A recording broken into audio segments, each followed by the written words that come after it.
अच्छा जी, हमारे पास काफका का डेटा कहाँ रखा हुआ है, हम देखते हैं हम रेपो पे। ये रेपो आ गई, जनरेटिव भी आएगी। इसके अंदर अभी हम यहाँ से बाहर आएंगे, डॉकर से भी बाहर आएंगे और ये इवेंट इवेंट का स्टेप नंबर 15 रखा हुआ है। स्टेप नंबर 15 में स्टेप नंबर 0 रखा हुआ है। स्टेप नंबर 0 में पूरा इवेंट से रिलेटेड डिटेल्स रखी हुई हैं, सारी चीज़ें रखी हुई हैं। काफ़ी डिटेल डिस्कशन भी हुई थी हमारी इस पे। काफका 3.7 की डॉकर इमेज कैसे पुल करनी है, रन करना है, रन करने के बाद एग्जीक्यूट करा, उससे एग्जीक्यूट करने के बाद हमने उसमें जाकर एक टॉपिक क्रिएट करा, जैसे डेटाबेस में टेबल क्रिएट करते थे, मैनुअल करा। फिर उस टॉपिक को डिस्क्राइब करके चेक कर लिया टॉपिक की डिटेल्स को, जिस तरह टेबल को व्यू करते थे। फिर हमने उसमें एक डेटा प्रोड्यूस करवाया, फिर हमने वो डेटा कंज्यूम करवाया। तो ये काम हमने मैनुअल करा था, 14 डॉकर कंटेनर, कंपोज से नहीं कंटेनर। उसके बाद हम कंपोज वाले स्टेप पे जाएंगे। फिर हमने नीचे देखा काफका यूआई के केस में हमें नेटवर्क बनाना पड़ा है, फिर उस नेटवर्क को यूज़ करवाना पड़ा, 2 कंटेनर चलाए, एक काफका का और एक काफका यूआई का। फिर जाकर हमारी ये चीज़ें, ये अप्रोच सक्सेसफुल हुई। लेकिन इसमें हमारे पास एक एरर था कि हमारा जो कंटेनर है काफका यूआई के अंदर वो शो होता था 1-2 मिनट बाद होता है ऑफलाइन हो गया, क्योंकि उसका हेल्थ चेक नहीं करता था। तो ये वाला काम तो हमने कर लिया था, यूआई तक हम पहुंच गए थे, डैशबोर्ड सिंपल नजर आ गया था। उससे आगे की फर्दर चीज़ें देखनी है हमें, सही है। अब थोड़ा सा दिमाग खोलना आपको पड़ेगा अपना, क्योंकि टॉपिक कुछ इस टाइप का है कि फ्रेश माइंड वाले बच्चे समझ में आ जाएगा। अभी आप लोग ऑलरेडी टू में साइड जो सोच रहे हैं, सही है। तो मैं कोशिश करूँगा थोड़ा स्लो चलूँ, कोई भी समझ ना आए। समझ में आपको पता है क्या नहीं आएगा, मैं कोई सा वर्ड यूज़ करूँगा, वो वर्ड इतना टेक्निकल होगा, उसकी मीनिंग आपको नहीं बताऊँगी, ये चीज़ समझ नहीं आएगी, कौन सा समझ में आएगा। तो कोई भी ऐसा वर्ड आपको मिले मेरा, आप फौरन उसकी मीनिंग पूछ लेना। अब आगे बढ़ते हैं। यहाँ पर स्टेप नंबर 0 तो हम कर भी चुके हैं। स्टेप नंबर 0 में ज़्यादा चीज़ें हैं नहीं, हम बैक जाते हैं स्टेप नंबर 1 पे। स्टेप नंबर 1 पे हमारे पास एक कंपोज फाइल रखी हुई है, और जब मैं इस कंपोज फाइल को रन करूँगा तो इसमें चीज़ें क्या है। पहली बार इसका स्कीमा वर्जन 3.8 रखा हुआ है।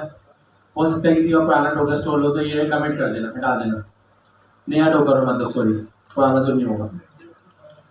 सर्विसेज हमारे पास 2 बनी हुई, एक ब्रोकर की बनी हुई है और एक काफका यूआई की बनी हुई है। और नीचे आते हैं,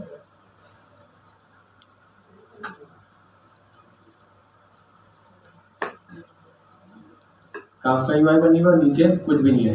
नेटवर्क एक टॉप लेवल नेटवर्क बना हुआ, उसको हमने ब्रिज कर दिया। इसका मतलब नेटवर्क को हमने कम्युनिकेशन वाला बना दिया।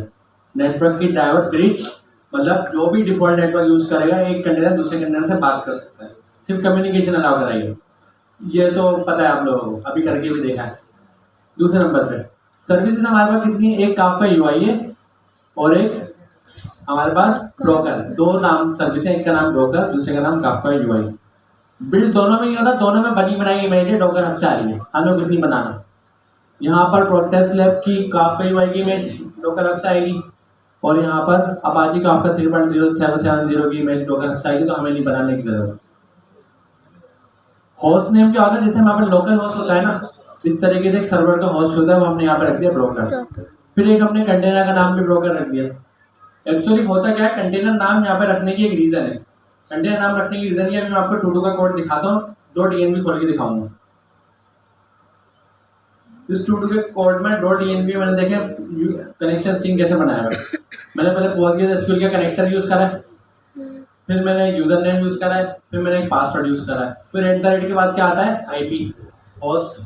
आईपी में देखा मैंने लिखा हुआ पोस्टग्रेस काउंट। तो आप कहेंगे यहाँ पर आपने 127.0.0.1 क्यों नहीं लिखा, लोकल होस्ट क्यों नहीं लिखा, पोस्टग्रेस काउंट क्यों लिखा।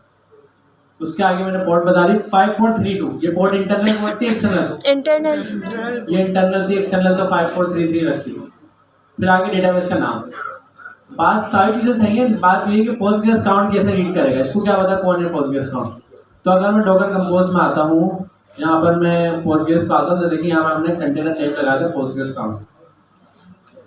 तो हमने जब इस डेटाबेस से बात करनी थी, तो हमने इसका नाम यूज करा है कंटेनर का, ना कि आईपी यूज करी, ना लोकल होस्ट लिखा, ना 127.0.0.1 लिखा, हमने इसका नाम लिखा।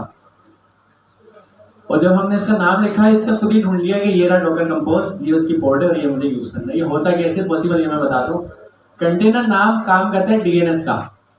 डीएनएस का मतलब होता है डोमेन नेम सिस्टम। तो कंटेनर आपका नाम क्रिएट करा, इसका मतलब है डीएनएस क्रिएट हो गया कंटेनर में। डीएनएस होता क्या है, ये तो google.com है, ये google.com एक डीएनएस है, netflix.com एक डीएनएस है, facebook.com एक डीएनएस है, लोकल होस्ट भी एक लोकल होस्ट एंट्री है, लेकिन है तो डीएनएस को भी। डीएनएस क्या होता है कि हमारे पास नेटवर्क पे, कंप्यूटर पे, इंटरनेट के ऊपर कोई भी चीज़ ना बाय नेम नहीं है, बाय आईपी है, बाय एड्रेस है। और हर चीज़ का एड्रेस है IPv4 के थ्रू या IPv6 के थ्रू। IPv4 होती है इस तरीके की, उसमें 3 डॉट आते हैं, उसकी पहचान होती है। IPv4 की पहचान होती है, उसमें 3 डॉट आते हैं। फिर पहले आ गया कुछ 10 आ गया, फिर यहाँ पर 0 आ गया, फिर 0 आ गया, फिर 10 आ गया। इसमें डॉट 3 है और न्यूमेरिक 4 है। ये IPv4 की पहचान होती है। तो जब भी कोई भी चीज़ आपकी इवन मोबाइल इंटरनेट से कनेक्ट होगी, आपका लैपटॉप इंटरनेट से कनेक्ट होगा, तो उसका मतलब वो किसी इंटरनेट से कनेक्ट हो रहा है, किसी आईपी से कनेक्ट हो रहा है। सही है, आईपी के बगैर कुछ नहीं है दुनिया में। कोई भी चल रही चीज़ आईपी पे चल रही है, कोई भी चीज़ है आईपी पे। आपका मोबाइल भी इंटरनेट चल रहा है, आईपी की वजह से चल रहा है। आईपी के बगैर कुछ नहीं चलता। तो बात यह है कि गूगल भी किसी ना किसी आईपी पे चल रहा हो, गूगल के साथ। हमने कहा इंटरनेट पे तो कोई चीज़ नेम है ही नहीं, नेटवर्क के ऊपर हर चीज़ बाय आईपी है, बाय नेम कुछ नहीं है। तो जब बाय आईपी है तो मैं कैसे खोलूंगा फेसबुक, कैसे खोलूंगा गूगल, कैसे खोलूंगा सारे डोमेन्स, कैसे खोलूंगा सारी चीज़ें। तो उसके लिए एक तरीक़ेकार बनाया गया है। इंटरनेट को हमने ऑटोनोमस सिस्टम बनाया है। ऑटोनोमस सिस्टम खुद मुख्तार सिस्टम, जो खुद अपने आप को कंट्रोल कर रहा है। वो कैसे करना है, डिसेंट्रलाइज वे में। पूरी दुनिया भर में इंटरनेट सर्विस प्रोवाइडर्स हैं, उनका काम है इंटरनेट की रिस्पॉन्सिबिलिटी संभालना। जैसे हम पाकिस्तान में BTCL है, ट्रांसवर्ल्ड है, बाकी दूसरे कंट्री में चले जाए कोई और सा, ये सारे आपस में कनेक्ट है, बस इनका ये काम है। होता क्या है, ऑटोनोमस सिस्टम नंबर होता है, मैंने पहले भी क्लास में बताया था। ASN होता है, एक अथॉरिटी है। उस अथॉरिटी ने कहा भाई ये तो प्रॉब्लम हो जाएगी, हर कोई इंटरनेट का मालिक बन के बैठ जाएगा, कोई बोलेगा मैं, कोई बोलेगा मैं। तो उनको ऑथराइज कैसे करा जाए, किस तरीके से ऑफिशियल करा जाए। तो दुनिया में ना IPv4 की बहुत सारी IPs बनाई है, जितनी हो सकती हैं। इसकी रेंज होती है इस तरीके से। और सपोज मैंने आपको कहा कि भाई 110 के अंदर कितने नंबर पॉसिबल है, कितने नंबर पॉसिबल है? आपको हो गया 110 के अंदर 110 नंबर पॉसिबल है। अगर मैंने कहा आपको यहाँ पर कि इस तरीके से, अब मैंने कहा इसमें कितने नंबर पॉसिबल है। अब इसमें ये वाला 110 अलग है, ये वाला 110 अलग है। इसका मतलब क्या, पहले सबको 0 कर दो, एक नंबर हो गया, फिर उसको 1 कर दो, 2 कर दो, 3 कर दो, 4 कर दो, 5 कर दो, 6 कर दो, 7 कर दो, 8 कर दो, फिर 110 पे आगे रुक जाएगा। कितने हो गए? अभी 110 ही हुआ है। अब इसको 1 करा, अब इसको दोबारा से रिपीट करो, 0 1 2 3 4 5 फिर 110 पे आगे रोक दो, फिर इसको 2 करो, फिर इसको 110 से लेके चलो। कितने नंबर हो गए बताओ? 110 मल्टीप्लाई बाय 110 से कम हो जाएगा। हर नंबर के 110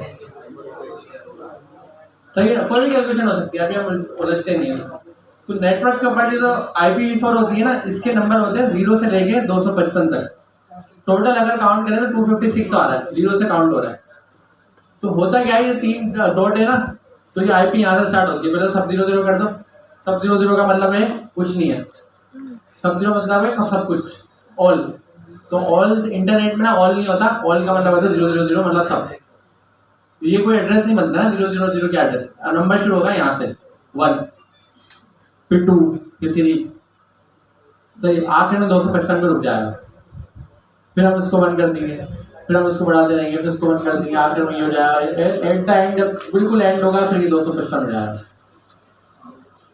समझ रहे हैं? तो इस तरीके से आईपी, दुनिया में आईपी की लिमिट है, अनलिमिटेड तो नहीं हो सकती, एक लिमिट है। 255 पे आगे नंबर रुक रहा है। होगा क्या, ऑटोनोमस ASN वालों ने कहा कि जो भी इंटरनेट सर्विस प्रोवाइडर आएगा वो आईपीस परचेज करेगा, पब्लिक आईपीस, और वो आईपीस जो है उसको पर उसके बाद जितनी आईपीस है उसको पर इंटरनेट चलेगा। तो एक पूरी दुनिया का सिस्टम है, उस पूरी दुनिया के सिस्टम के ऊपर बहुत सारे एड्रेस हैं, उस एड्रेस के ऊपर कोई ना कोई कंप्यूटर रखा हो।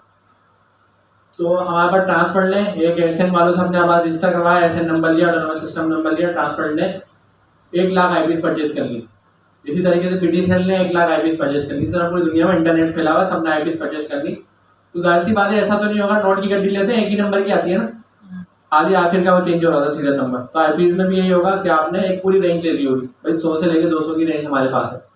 तो इसी से पता लगता है कि आईपी किस कंट्री की है। आपकी पास जो आईपी आ रही है वो पाकिस्तान की, क्योंकि वो आईपी परचेस करी, वो ट्रांसफर रजिस्टर है पाकिस्तान में, ऐसे पता लगता है। तो अगर मैं लिखूं व्हाट इज माई आईपी, तो इस वक्त मैंने जो भी इंटरनेट कनेक्ट करा हुआ है उसकी आईपी मेरे पास यहाँ पर आ रही होगी, ये भी। तो सीएमडी से आईपी कॉन्फ़िग से भी आ जाएगी। नहीं ये वाला है पब्लिक, तो ये है ना इंटरनेट की है, वो तो लोकल है, वो सब लोकल है। इंटरनेट जो मेरे अभी लैपटॉप में चल रहा है इस आईपी की मदद से चल रहा है। ये मेरा एड्रेस है सर, मैं इससे कनेक्ट हूँ और ये एड्रेस बाकी सबसे कनेक्ट है पूरी दुनिया से। तो जब मैं यहाँ पर google.com लिखता हूँ तो कैसे ये इंटरनेट मुझे google.com पे ले आता है, ये क्यों मुझसे आईपी नहीं पूछता, हर चीज़ तो आईपी है। तो होता क्या है, इंटरनेट सर्विस प्रोवाइडर है ना, उन्होंने अपने पास एक डीएनएस सर्वर रखा हुआ, सर्वर का नाम है कि हर आईपी के बदले में एक नाम रखा हुआ है। हर आईपी से मुराद हर नहीं है जो उसको लोगों ने दी है, अब हर में तो करोड़ों बिलियंस की इंक्रीज हो जाएगी जितनी लोगों ने दी है, जितने डोमेन है। गूगल वालों ने google.com डोमेन खरीदा, उन्होंने एक सर्वर चलाया, सर्वर पे एक आईपी थी, उन्होंने google.com को सर्वर पे लगा दिया। और google.com वालों ने जिसका भी इंटरनेट यूज करते हैं, मतलब गूगल का अपना आईएसपी बना हुआ है, अपना डीएनएस बना हुआ है, सॉरी आईएसपी नहीं, तो होता क्या है हर आईएसपी के पास एक डीएनएस का सर्वर होता है, वो सिर्फ आईएसपी नहीं कोई भी रख सकता है उस सर्वर में। गूगल ने अपना रखा हुआ, फेसबुक ने अपना, कुछ लोगों ने अपना रखा हुआ, कुछ लोगों ने नहीं भी रखा हुआ, मर्जी होगी। उसके अंदर सिर्फ एक काम होता है, नाम के बदले में आईपी रखना, नाम के बदले में आईपी रखना।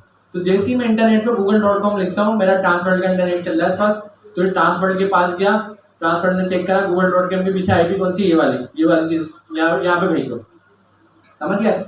मतलब मैंने आपको डायरेक्ट एड्रेस नहीं बताया, मैंने आपको भेजना है किसी जगह पे, मैंने आपको डायरेक्ट एड्रेस नहीं बताया, मैंने आपको नाम बताया। आप पहले बीच में मिडिल मैन के पास गया, मिडिल मैन को आपने नाम बताया, उसने खुद बता देंगे यहाँ चल जाए, समझ गया। नाम के बदले में एड्रेस, ये काम होता है डीएनएस का। अब बात ये है कि पूरी दुनिया में होता क्या है, जितने भी दुनिया में डीएनएस सर्वर है वो सब आपस में सिंक होते हैं। अगर आपने डोमेन खरीदा अपने बिजनेस का, फॉर सपोज आपने कहा कि भाई मैं एक डोमेन खरीद रहा हूँ, आपने कोई बिजनेस खोला mybusiness.com, खरीद लिया, फिर आपने अपने नेटबेस की एप्लीकेशन चलाई, फिर आपने mybusiness.com का नेटबेस की एप्लीकेशन से कनेक्ट कर दिया। अब आपका जो इंटरनेट सर्विस प्रोवाइडर था उस वक्त का, सपोज